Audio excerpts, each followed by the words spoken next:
几十年淬炼大成 ，Samsung 依旧在智慧型手机市场拥有许多领先技术。作为手机市场的解决方案提供者 ，Samsung Galaxy 总是能够端出新东西，并且领先再超越。而 Samsung 10周年巨献的 Galaxy S10 Plus 究竟是否拥有真实力？我们一起来看看吧。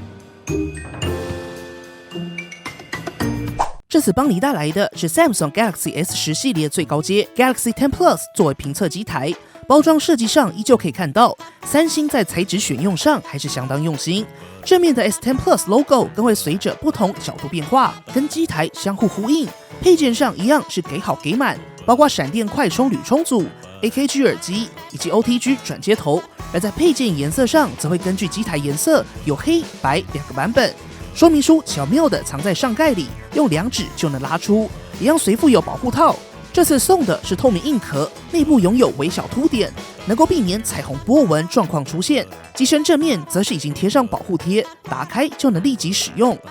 手机外观上还是满满的 Samsung ID， 依旧是流线设计的抛光侧框，现代又不失时尚。正面跟背面的双曲面收边，透过物理弧度贯穿机身流线收边，也继承了以往 S 系列轻薄良好手感，在边缘过渡上依旧非常顺手。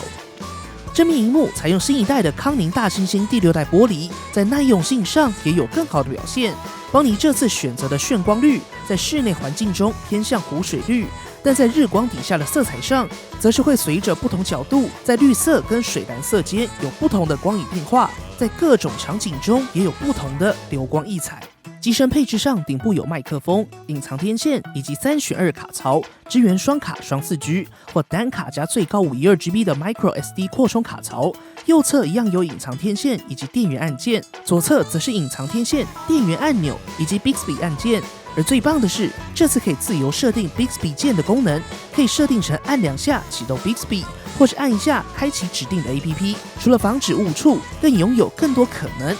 底部有隐藏天线，还有依旧被保留下来的 3.5mm 耳机接口、Type-C 接口、麦克风以及底部喇叭。全机也支援 IP68 防水防尘。整体来说 ，S10 Plus 继承了 S 系列在 ID 上的优良 DNA， 在随附周边跟机身配置上依旧给好给满，诚意十足。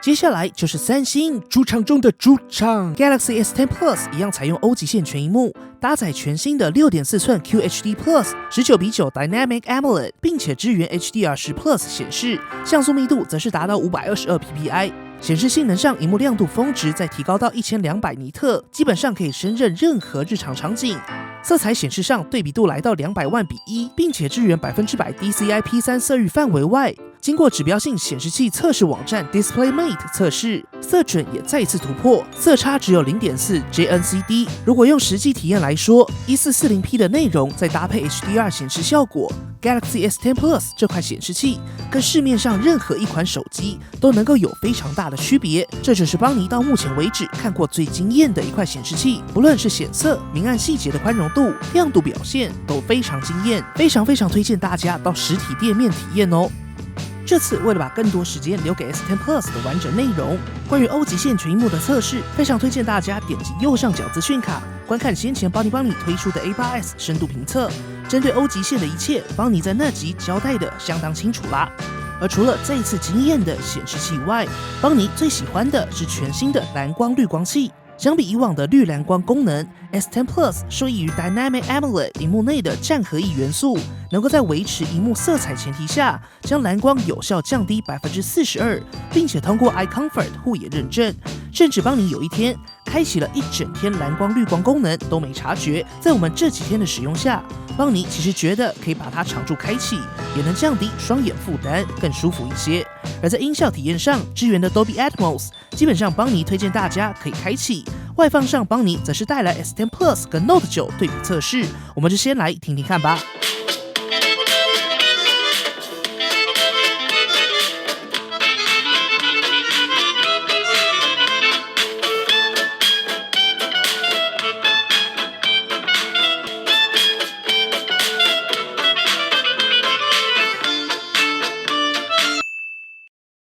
简单来说，再次由 AKG 操刀的 S10 Plus 在整体解析跟效果上更上一层楼，在声音细节表现也更好。Note 9或许因为机身空间外放表现更为宽广， S10 Plus 则是更集中直接的听觉感受。整体来说 Galaxy S10 系列再次将手机萤幕拉到另一个级距，不论是色彩或是动态范围 Dynamic AMOLED 趁着三星自家的显示器优势，再结合 Harman 集团下 AKG 操刀音效， Galaxy S10 系列在影音娱乐上的表现依旧维持高水准。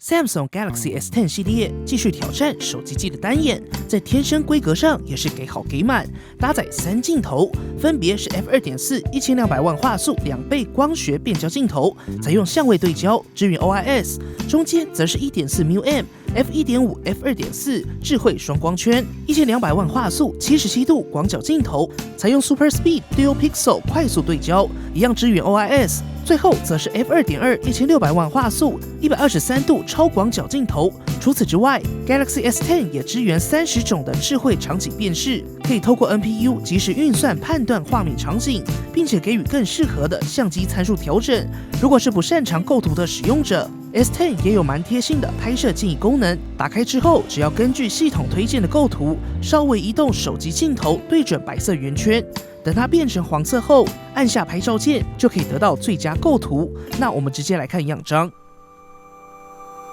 首先我们来看日拍，这次我们找来三星自家依旧强势的 Note 9进行对比。第一组样张可以看到，受益于全新的智慧场景辨识，针对正对太阳的日拍场景， S10 在 HDR 效果上进步还是更明显，有效继承了 Note 9在逆光环境的良好还原。而在这样的基础上， S10 在建筑物增强上的表现也更好，不论在前景的树枝后的建筑物跟101都有更好的 HDR 效果，以及 HDR 后的色彩还原，并进行风格化调色。放大来看， S10 在细节保留上稍微更好一些，但跟 Note 9差异并不大。接下来这组样张 HDR 的进步还是相当明显，一样可以看到 S10 在前景左下角的绿树，后景的阳光， S10 在整体动态对比都有更好的表现。整体来说， S10 在增强场景辨识后，补足场景优化，表现确实更为亮眼。接下来这组样张放大到绿树，一样可以看到，在暗部细节保留 S10 更好，白平衡上 S10 也更接近现实， Note 9则是稍微偏暖。而在场景辨识上，我们也来看建筑物场景下 S10 开启跟关闭的差异。其实主要差异还是在色彩饱和度以及锐化程度，实物场景下色彩会更暖，颜色也会更饱满，炸物或是暖色系的食物在开启后，点亮的油光也会显得更可口，基本上还是推荐大家开启。而2倍光学变焦部分，在缩放上变更到上方树木图示的地方，只要在横条上左右移动就可以进行缩放。我们先来看1倍，接着来看2倍。在长焦镜头上基本上跟主镜头一致，在 HDR 表现也更提升。放大来看细节，两者差异存在，但并不显著。而这次在相机上，邦尼最喜欢的还是全新的123度超广角镜头。先给大家看一般焦距下主镜头拍摄的表现，虽然相机确实不错，但在构图上就会被局限在框架下。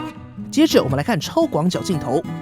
哇哦，只能说真的很好用。在同样的距离，站在同样的位置，广角镜头赋予了画面构图更多可能，画面的宽阔感也更震撼。尤其在拍摄大场景时，抓好角度就能轻松拍出好照片。而在超广角上，一样可以开启场景辨识，可以看到除了色彩更鲜艳外，画面上也更有层次。接着来看下一组，这是一般主镜头，接着是广角模式。当然，广角不是只能横着拍，直着拍也能有相当不同的感受。横着拍能够让构图更宽阔，直着拍则可以让主体更为突出。邦尼在所有广角样张上都有开启自动修正，在效果上还是相当好。S10 的超广角相机真的值得大家一试。顺带一提，在主体明确的静物上，例如车子，用广角来拍也能有不一样的画面感受哦。而在夜拍上，可以在智慧场景辨识的选单中打开明亮夜拍。当手机侦测到夜拍模式时，将会自动启动明亮夜拍。而比较好玩的，则是可以选择眩光功能。当相机侦测到亮光处时，会自动将光源加上类似星芒的效果，让画面多一些点缀。我们也来看几组夜拍样张。在夜拍部分 ，S10 几乎继承了在日拍上一切的进化。在夜间高光抑制上 ，S10 也有很大的进步。例如这组样张的大量光点，除了抑制表现更好 ，S10 的眩光功能确实也让画面多了点缀。而在高光抑制上，透过这组样张，应该可以很明显的看到，在宽容度上 ，S10 的表现进度幅度还是有拉开差距。下一组样张 ，S10 除了在 HDR 更强化外，在夜间色彩还原上也更好一些。拉大到右上暗部，也可以看到 Note 9夜拍白平衡偏移的问题，在 S10 上也有进行修正。接下来几组样张基本上可以得到一致的结果。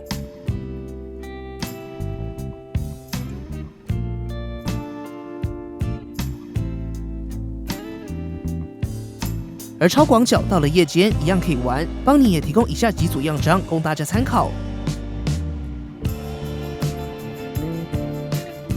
而在景深模式上也提供了4种不同效果，分别是柔焦、旋转、缩放、显色等等。在玩法上也可以自由调整景深程度，并搭配不同效果。以下也提供样张给大家参考。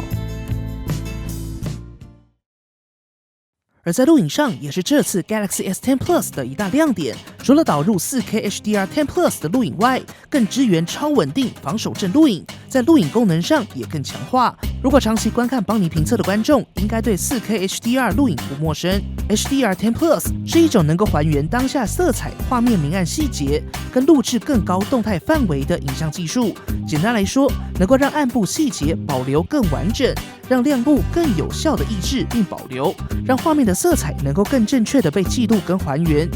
第一段影片，我们找来主体亮度变化更为复杂的环境拍摄，可以看到 HDR 10 Plus 经过还原后，左下角高光部分更有效被抑制，在色彩还原上跟一般模式也有更好的表现。而下一段也是相当明显，放大来看，除了在前景的霓虹文字有更好的高光抑制，后景的白色背景在一般模式下几乎是完全曝掉了，在 HDR 10 Plus 下则是成功还原，暗部细节也更好。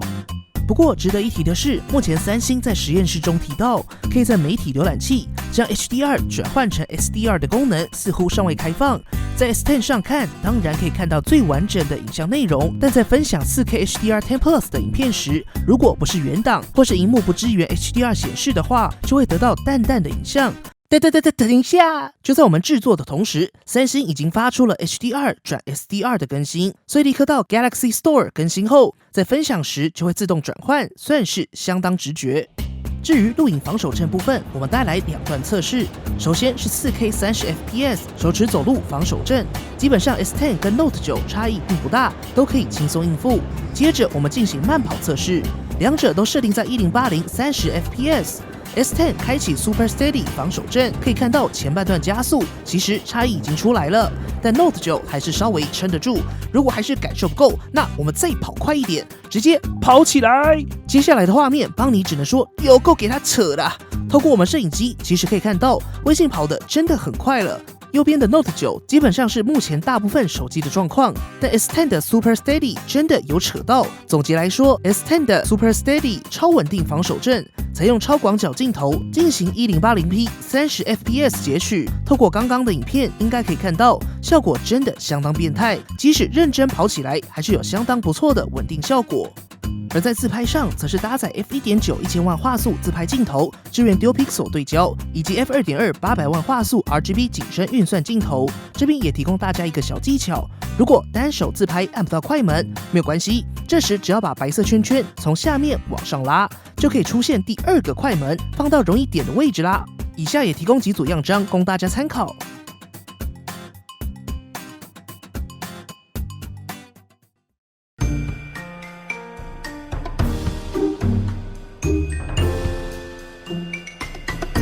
在系统效能上 ，Galaxy S10 采用自家 Exynos 9820，并且搭载 LPDDR4X 8GB 的 RAM 以及 UFS 2.1 128GB 的 ROM， 在安兔兔跑分中得到338643分。简易测试数据可以参考以下表格，更完整的内容一样可以在 Isbani.com 上查看到完整测试结果。简单来说 ，Galaxy S10 Plus 这次搭载的 Exynos 9820在性能提升上非常大，在跑分数据上也相当明显。而在实际体验上，主流的传说对决、崩坏3、狂野飙车9都没有任何问题。这次 S10 Plus 在散热上搭载均热版冷却系统 ，AI 也会自动判断提升游戏时的效能。在大部分游戏的顺畅度都能够轻松应付，而在续航表现上 ，Galaxy S10 Plus 拥有4100毫安时的大电量，在 PC Mark 的基准测试中拿下14小时23分的成绩，这是邦尼近期在旗舰机台中测出最长的续航时间。基本上一天一充，甚至玩游戏都可以轻松撑一天，在电量上不用担心。而如果需要紧急电力，则是一样支援闪电快充，并相容 QC 2.0。如果你的朋友需要紧急电力，也可以开启 Wireless Power Share， 帮你的其他装置或透过无线充电分享你的电量给你的朋友。开启后，只要将要充电的手机放上 Galaxy S10 系列的背面，就可以启动无线充电。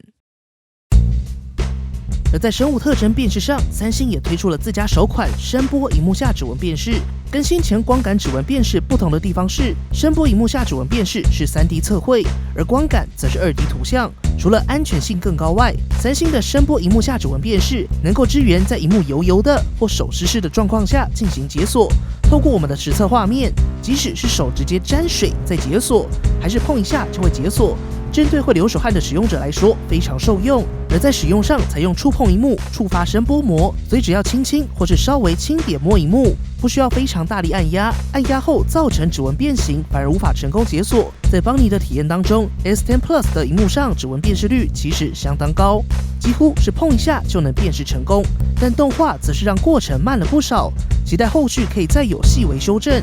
而即使开启了指纹，一样可以再开启脸部辨识，脸部在辨识速度上非常快，所以建议大家两者搭配使用。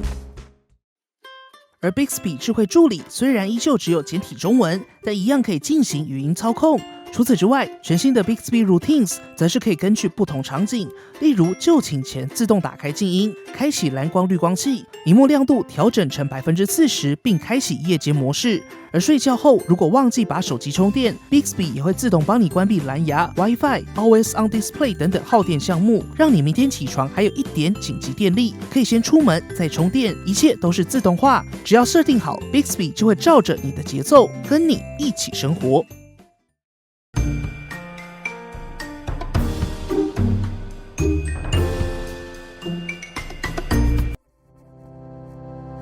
作为三星10年淬炼的旗舰机种 ，Galaxy S10 在三星累积多年的基础下，再一次补足所有功能，并且达到创新再进化。在影音娱乐上 ，Dynamic AMOLED 在显示表现上不用多说，打开 4K HDR 影片直接体验，真的不用讲你就了解了。音效上依旧保留耳机孔，在2019的今天确实相当难得，有需要的使用者几乎快变成唯一选择。而在效能上 ，Exynos 9820加8GB 的 RAM 几乎可以说是达到今年旗舰的预期。短期内大部分的游戏，即使效能全开，顺跑都没问题。S10 Plus 的均热版冷却系统也更有效控制机身温度。4100毫安时的电池在续航表现上，一天一充没有问题。而 Power Share 功能则是可以在关键时刻帮你的朋友应急，急需用电时，闪电快充也能快速回血。而在邦尼的测试下，输入上相当稳定，速度表现并不差。而全新的超声波指纹辨识，除了是目前首款，也是目前最好用的萤幕下指纹辨识，可以碰水更是方便。相机上不需多说，不论是拍照或是录影，都是目前相当强势的机种。整体来说 ，Galaxy S10 系列能够让你体验三星淬炼10年的一切结晶。好啦，本期节目结束啦！不要忘记右上角对 Galaxy S10 Plus 进行投票，或底下留言告诉邦尼团队，你还想知道 S10 系列哪项功能，或想看的产品测试。对了，快点到 Facebook 私讯邦尼的粉丝专页，找邦尼 AI 小助理玩吧。如果喜欢本期的节目，不要忘记订阅邦尼，并且追踪我们的 Facebook、Instagram， 以及加入 Line@ 跟我们讨论。如果还有其他问题，别忘了底下留言。那我们就下期影片再见喽。